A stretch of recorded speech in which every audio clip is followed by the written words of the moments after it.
Miss Henson. I'm the STEM teacher at Vine Grove Elementary. I have 26 students with me today who have worked on these projects for over a month, and they are awesome, and I can't wait for you to see them.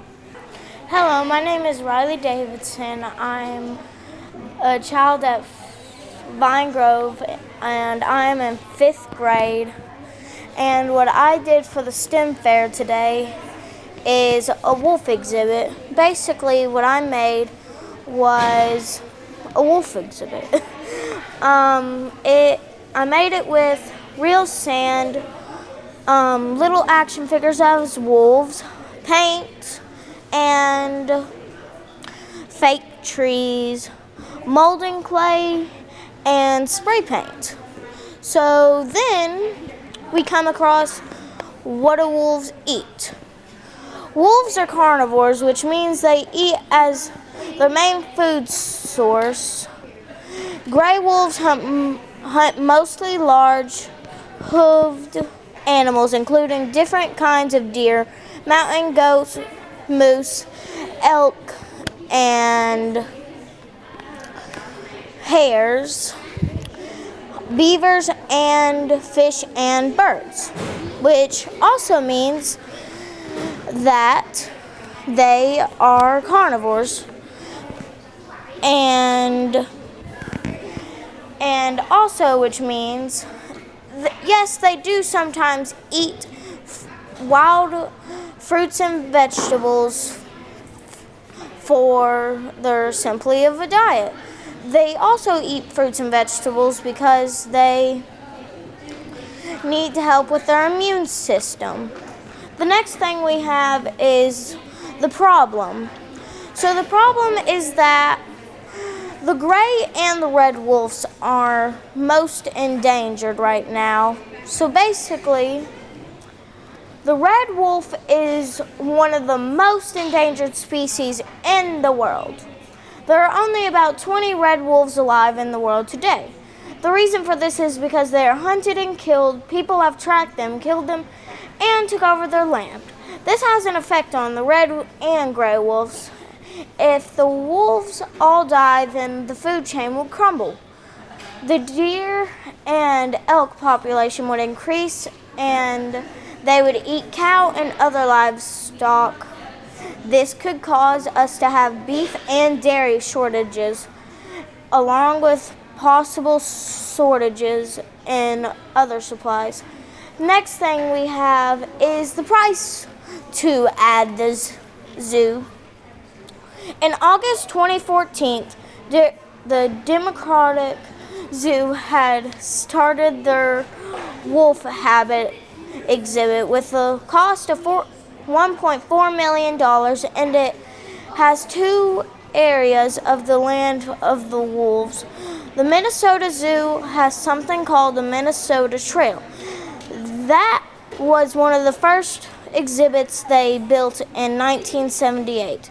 The total cost for the exhibit complex of the Minnesota Trail, including design, $109,000, interpreting exhibits, $200,000, and construction $2,200,000. US dollars $2,509,000, including 4% of their design. Hi, my name is Nathan Osteen. I'm a 5th grader at Vine Grove Elementary. My STEM fair project was to make a habitat for an ocelot. A ocelot is in the cat family. It's not like a tiger, a lion, or a bobcat. It's like an oversized house cat.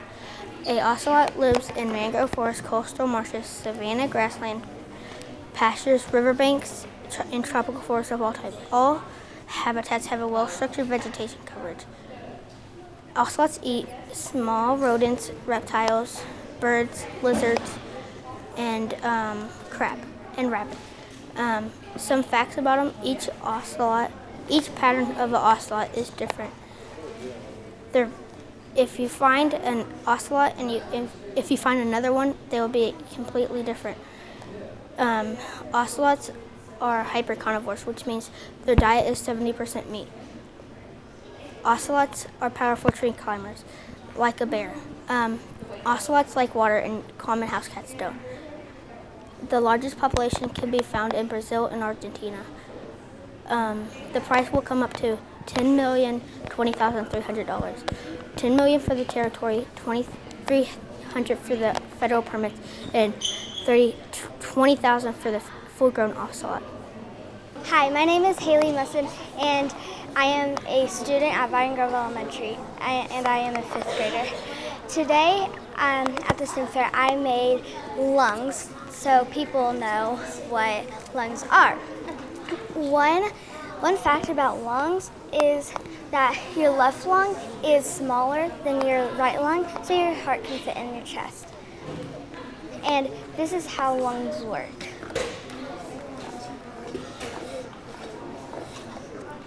And another fact is, a human breathes in about 11,000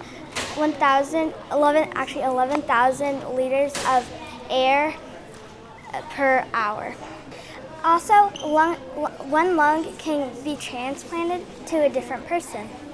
Hello, my name is Daya Moore, and I'm a student at Vine Grove Elementary. I'm in 5th grade, and I'm going to be telling you about my 2 projects I did today. I'm going to be telling you about the STEM lab and the water filter. So I'm going to tell you about the water filter. The water filter is easy to make, so you're only going to need a recycled water bottle, a paper towel, dirt, charcoal, and pebbles. It gets rid of all the dirty water and stuff from, I collected some from the pond, and I tested it out, and it was really dirty. And no, since I did this, it was way cleaner now. And then I'm going to do my STEM lab.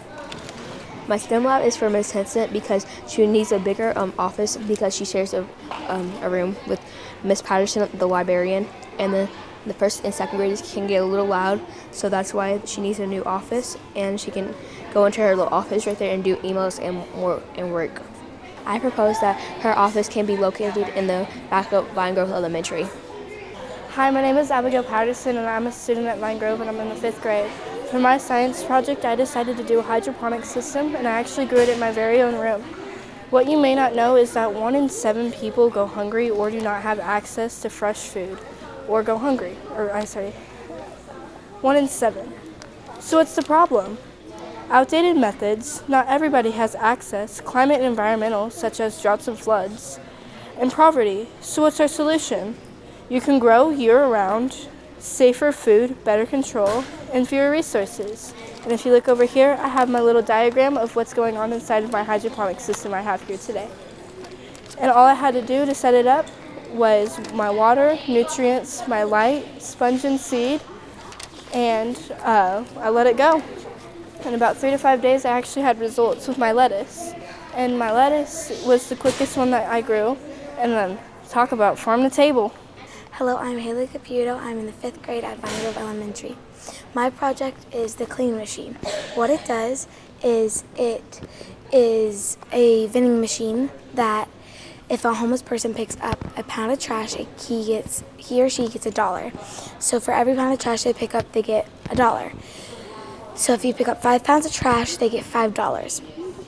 Say I were to buy something from the vending machine, I would pick up 5 pounds of trash and I would get my money off my card, and I would get it from a homeless shelter. So I would give my trash to the homeless shelter, and they would use it and recycle it to put materials inside of the vending machine. So every single time you buy, you are getting paid to pick up trash, and you are also helping the earth be clean. And the entire point of the project is to help homeless people get back up on their feet and to help the earth get clean again. The money will come from the government, or the payments could be like a GoFundMe, something like that, to help the earth and people get better. Hi, I'm Johanna Fowler, and I'm in 4th grade. My project here is that I had to create a zoo exhibit because the zoo does not have any ideas of how to make one. There's been issues with all types of things. And I have done some research and found out that pigs actually prefer the warmth. So since pigs prefer the warmth, I have bought some heated LED lights to transfer heat into the room for the pig to be warm at all times. Since I have to make the platform be related to the pig's exhibit and habitat as much as I can, so that way the pig feels comfortable. If not, there may be some issues to where the pig could possibly pass away due to it not being in its type of habitat. If there's any problems with my creation, I would have to try my best to improve it. They need your help designing an exhibit because they really don't know what a pig's habitat looks like, and so they need your help doing it. And so I've inserted heated LED lights and mud baths and stuff that the pig would enjoy. Hello, my name is Liliana Morris. I'm in the 3rd grade, and I made a plant that waters itself.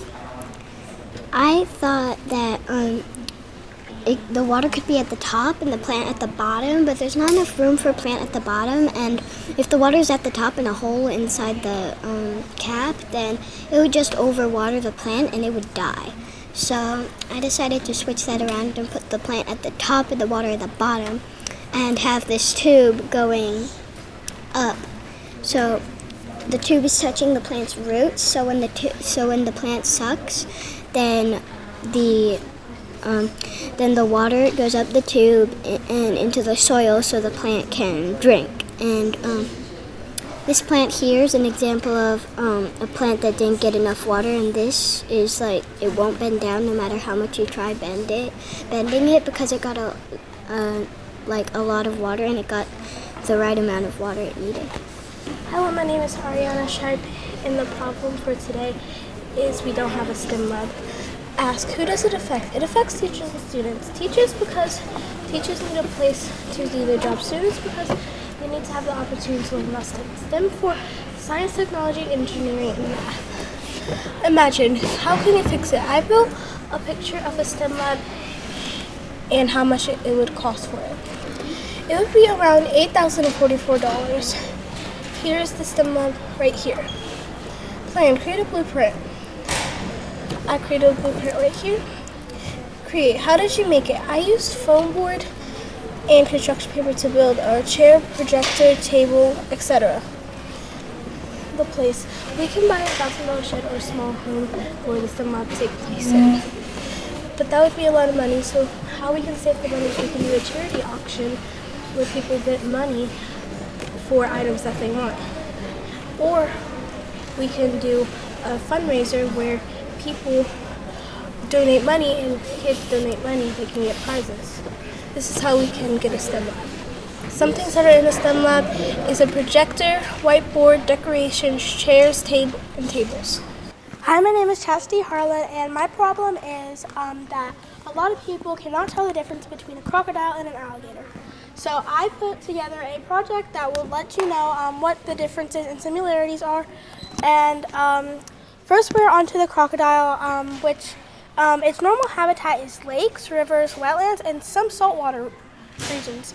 It normally eats insects, small fish, shrimp, and frogs, turtles, monkeys, snakes, large fish, and even large hoofed animals. For the alligator, its normal habitat is freshwater, slow-moving rivers, swamps, marshes, and lakes. They normally prey upon fish, turtles, insects, snakes, lizards, birds, raccoons, feral pigs, and much more. And their differences are alligators and crocodiles are different species. They can be identified by their jaw, shape, and color.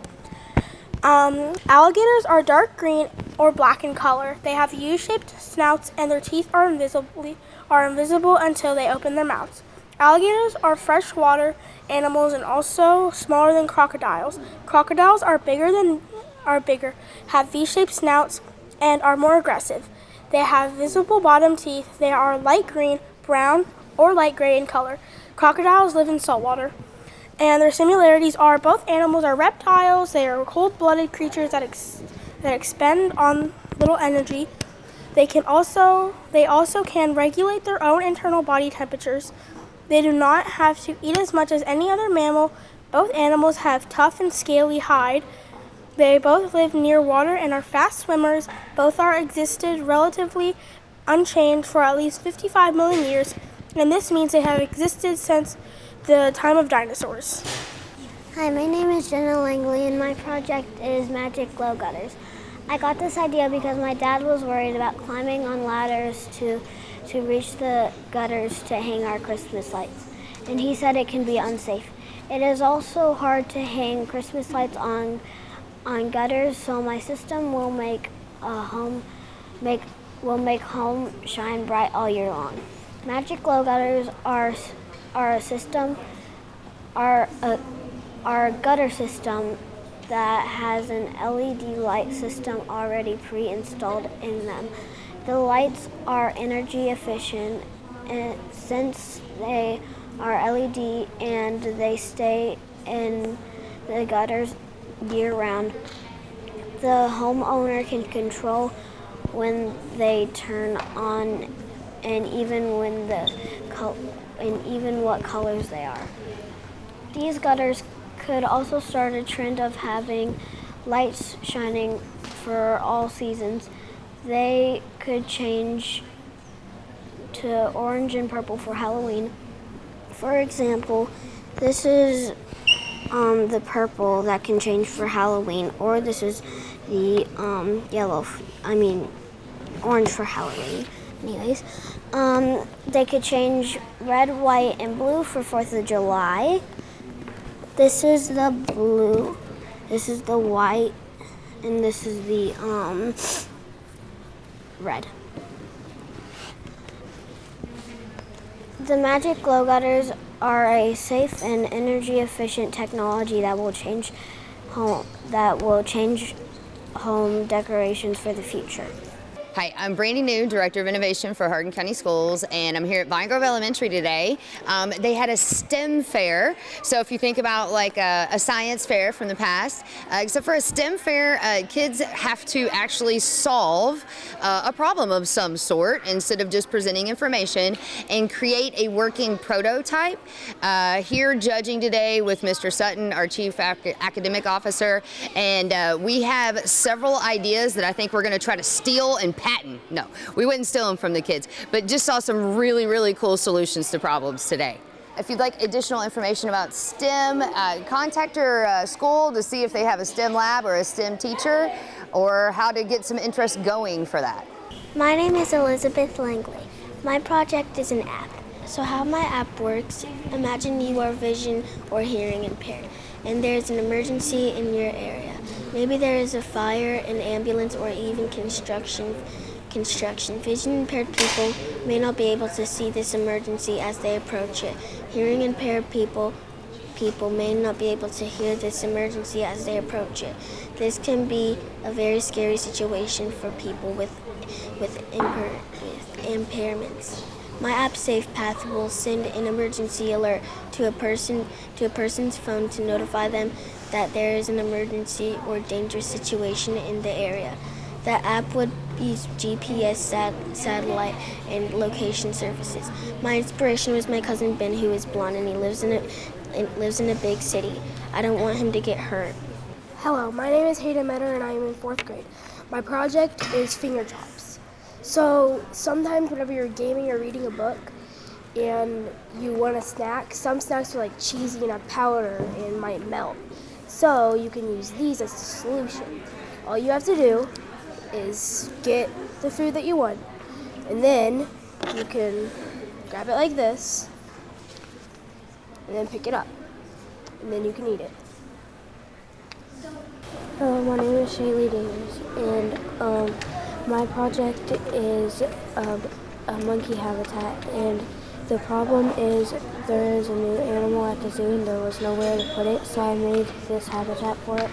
I made it out of rocks, leaves and sticks, and like toy trees. Hi, my name is Mia Fallis, and this is my project. My project is a giraffe habitat and a giraffe enclosure, and because the zoo is getting a giraffe and has no enclosure to hold it. So I'm going to suitable habitat for a giraffe to live in. Here's my model. Giraffes live in Africa, so their habitat will be made to mimic the African plains. There will be 2 or 3 trees in the enclosure with plenty of leaves for the giraffe to feed off of.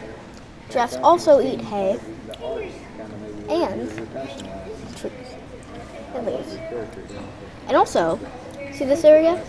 That's the area where you get to pay to feed the giraffes at the zoo. They eat it from your hand. Hi, my name is Willow Walsh, and I'm in 3rd grade. My project is how to build a tiger enclosure for Bengal tigers. I added some moss for the floor since I didn't want to get any grass, and I used toy tiger.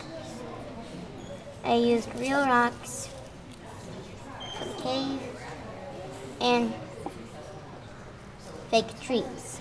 Hi, my name is Carly Pope, and I'm in 4th grade.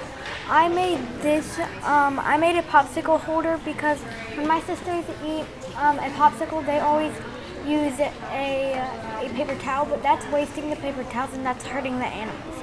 So I made a popsicle holder. What you do is you put the popsicle in right here, and then you can eat it away. And the things that I used, I took a piece of fabric, I folded the fabric, and then I sewed it on this side, and then I made the side piece. Here is a picture of my sisters holding it, and then here are my sisters on the side. And then what I did to make it stay out is I put a piece of like harder fabric in the inside so it stays open when you use it. After you use it, you can clean it, and if you don't get one with this, you can easily put it in the washer or dryer. But only if you get one that don't have this, then you can put it in the washer and dryer. Hi, I'm Leilani Boyd. I made candy Legos. My brother, he usually puts Legos in his mouth and that causes him to choke. So I made candy Legos to prevent him from choking so he can stay safe. The kind of candy I used is Starburst, Jolly Ranchers, and Starburst mixed duos. How I made them is I used microwave and put them in for 40 seconds. Hi, my name is Tegan Mooney. My project is bounding boots. My process started by trying to address my desire to jump higher. I thought, how can I jump higher? I thought about adding springs to the bottom of my shoes to help me jump higher. It made the shoe flimsy and hard to walk in. So I added foam on each side to support it and tape to hold it all together. The materials I've used are compression springs, metal washers, wood screws, plywood, pair of rain boots, constructive adhesive, electric tape, painter's tape, and 1 glue needle. On my first attempt, I found that spring soles were unstable. Before my second attempt, I added glue needles around the front and back springs for additional support. I enclosed the springs with foam and electric. Now I'm going to demonstrate. This is me jumping in normal Crocs, and this is me jumping in my boots. Hi, my name's Kaden Shive, and I have designed a diagram of a kangaroo habitat. So one thing that I did was I built and designed a hut. The hut is used for when the seasons are changing. Kangaroos are found in Australia, so it's very warm there. And whenever the seasons change to winter, it gets pretty cold. So the hut is used for sleeping, and the kangaroos would go in there when it's cold. And it is also used for checkups. The next thing that I used or designed is some bars to jump over for exercise. Another thing that I used for exercise is a punching bag. Kangaroos like to kick and punch a lot. They use their tail a lot as well. They use their tail as a fifth leg. Kangaroos can jump 25 feet high. Right here I have, if you've ever been to Kentucky Down Under, you would know that in the kangaroo habitat area, you can feed the kangaroos. So I have made little bottles of kangaroo feed. And for the baby joeys, whose mothers can't feed them anymore, I have made some milk bottles. There's also an umbrella for shade and a pond for drinking water. Kangaroos are the largest marsupials on Earth. Kangaroos live in family groups, and those groups are called mobs. A marsupial is an animal who gives birth to a live animal, or gives live birth and carries it in a pouch. Another marsupial is a possum. It's a possum. This kangaroo is an orphaned kangaroo, and his teddy bear is kind of like his family. He doesn't have a family, and so he was born with, whenever he was born, he had this teddy bear, and now he has a strong connection with it. Hi, my name is Mason Maben. I'm in 4th grade. This is my project about the Mexican free-tailed bats. So I have a black light for them to see. There's some stalactites, like if you've ever been to Mammoth Cave, you would see stalactites at the top of the caves. I have a bat flying, 2 bats hanging from a branch. I have some rocks. This rock, an adult would weigh 0.44 ounces, and this is how much it would weigh. There's one colony in Texas, and it has 20 million Mexican free-tailed bats that migrate there from Mexico. They get their nickname Jets because they fly. They're one of the fastest bats in America. Bats help keep the population of insects low, and they help the population of mosquitoes. My name is Jasmine McGee. My project is a model of a STEM lab. We don't have a STEM lab at our school. We use half the library, so it takes up a bunch of space, and that's why I made this model. So at the top there is a flashlight, and if you turn it on, it lights up the room.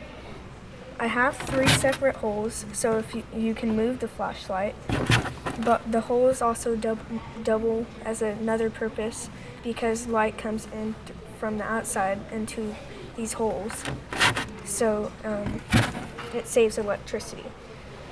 Teachers normally only have one light on so people can see the view board. So I use that to my advantage. The roof can lift up so air and heat can get in without paying money for air conditioning and heating. So it's a separate building, so we don't take up more room in the school because we can't use another room because all the rooms are occupied with teachers and classrooms. Hi, my name is Elena Tehador, and for my creation I made a STEM lab. My STEM lab contains 5 lights, and they are all able to turn off and on. And these 4 Legos in the corners are winning Legos of the year. They have been through many competitions, and they have lost a few, but not all of them. And in my STEM classroom, I would do a daily observation, and what I would do for today's daily observation, it would be Legos. And on my exit slips, the first question is, what are Legos? And Legos are little blocks that you're able to put together and take apart. The second question is, what can you make with Legos? You can make skyscrapers, cars, towers. It's almost endless. But of course, somewhere it would end. And then for the third question, where can you put Legos? Legos can go almost everywhere and anywhere. But on a mini Lego table, they were able to go vertical, horizontal, but not diagonal. They can never fit going diagonal. And then I have a motivational poster and a regular poster. This is the motivational poster, which is also my favorite one. It says, it's better to try and fail than to not try at all, which is true. It's better to put in your best effort than not put in any effort. And then I made some beakers for our poster. And then to show the light level, if you put it down, it has a very good amount of light in it. And then on my poster for my experiment, I asked myself, one thing I tested was the lights, and they did not work. So what I did to improve my lights is I cut small holes into it so that I'm able to turn them on and off. And that is what I have to show. My name is Samantha Camp, and this is my project. My project is a STEM classroom, and the teacher currently is teaching arts and architecture, and the students are currently learning about that and building houses, which is doing architecture. And once they're done building their house, what they get to do is they get to decorate it, and that's the part of arts that they get to do. My poster board is all about my design process, and what it says is, what is the problem? Who does it affect? The problem is my school does not have a STEM classroom. The people it affects is my school. How will it work? What problems could you run into? What will you need to create it? It will work by teaching science, technology, engineering, arts, and mathematics. Problems that I could run into are not having enough funding, not having a teacher to teach, and not having technology. What I will need to create a STEM classroom is funding, a teacher, and technology. This is my sketch. And the last two questions are, does it work? Yes, it does work. If it does it work every time you use it? Yes, it works every time I use it. One of the reasons why I made a STEM classroom is to teach students all about STEM, about science, technology, engineering, arts, and mathematics, because especially right now, technology is a big thing, because if you are in an accident and you are the only one there, or you or a loved one are in a horrible accident, or you are hurt, you need to call somebody, and you need to call somebody to help. You would use a phone, because a phone would call 911, and you can only use a phone to do that. And another reason why I made this is because